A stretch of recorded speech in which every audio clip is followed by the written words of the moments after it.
Andy, all the build-up this week towards Millwall goes without saying this is a really important week to get on the training ground and put the graft in. Yeah, like you say, it's always an important sort of transition when a new manager takes over, and although we've had a week or so with him now, we didn't. It was a Saturday, Tuesday, so we didn't really have time to sort of go through specifics that he was expecting and wanting.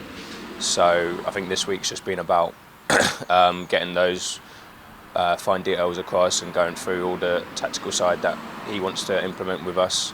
So it's been a good opportunity for that. That's it. I mean, as you touched on it there, it's a transition, isn't it? Because when someone comes in, brings their own ideas. I'm sure he told you a bunch of stuff in the last couple of games, but actually, getting out there and working on the training field, what you're going to have this week and next week, is actually really important for these last sort of 12 games or so. Yeah, I think it's always important to see it on the training pitch, and it's a lot easier like that to get the point across when it's like more visual than just spoken.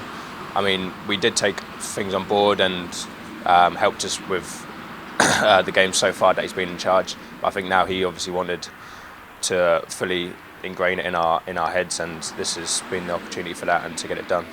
It sounds like what the big focus for him is going to be about defensive shape and kind of working towards those clean sheets, because we haven't quite had as many as we'd like. Is that fair to say?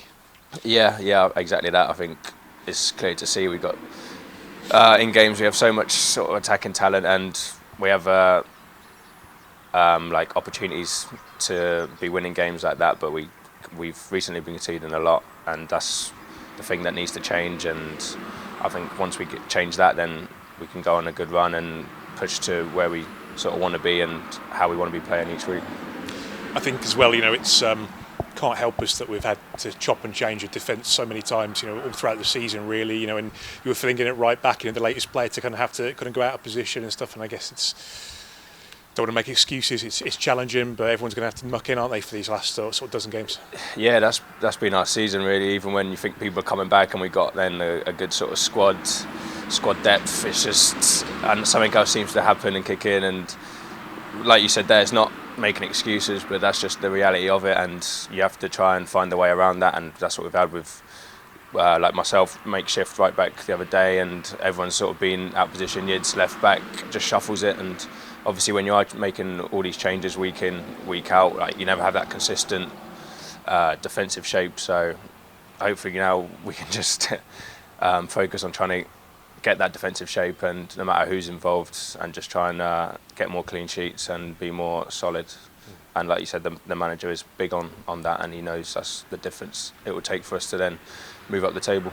And you're probably too young to have seen too much of Paul Ince as a player. You've probably seen bits and pieces here and there, but probably quite similar to you, box to box, likes to get stuck in, tenacious, and probably good sort of person to be sort of getting little bits and tidbits from, really. Yeah, obviously he's played at the highest level and he's had a good career, and a player in my position. And even when he first came in, he said about being a midfielder and sort of similar style. So obviously then keen to learn off him, and any tips that he can help to improve my game, like, I was willing to take it on board, and it will just be like another good figure to have around the club, along with all the other professionals and ex-coaches that are here as well. So it's good to have them on board. Just touching on Millwall slightly towards the end as well, it's obviously a big game against a tough opposition. They're notoriously physical, if you like, but they've also got a very good talent as well. We've got the real mix, haven't they? Yeah, I think they can switch it up really depending on how the game's going. So it'll be a hard test to deal with, because you don't know what sort of style they're going to be playing, or depending on how the game is going, how they're then going to play. So we have to be prepared for whatever they're going to throw at us, and make sure we just make it about us and not them. And lastly as well, being back at home, got the win last time out, and it'd been a long time since we'd had that winning feeling at home. I think it's been 4 months since we'd actually won at the Select Car Leasing Stadium. It was a nicer place to be, wasn't it, after that Birmingham game? And that atmosphere is going to, for the last sort of half dozen games we've got at home, will be good if we can kind of make the most of it, really.